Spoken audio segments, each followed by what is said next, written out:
Жители верхних этажей дома номер 6 по улице Чалмаз в новом районе столицы уже 4-й день без воды. Главный водопровод, обеспечивающий весь дом питьевой водой, прорвался. В результате напор воды ослаб. Вода из прорванной трубы затопила подвал и улицу.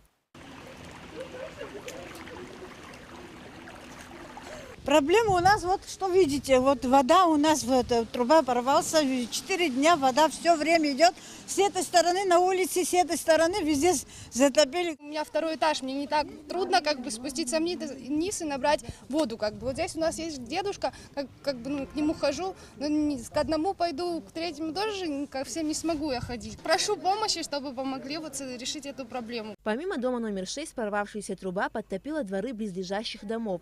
По словам жителей, уровень воды был очень сильным. Об аварийной ситуации было сообщено в Сухумский водоканал, работники которого приехали и перекрыли воду, чтобы добраться до поломки. Там труба пропускает, большая труба, которая центрально подходит к дому.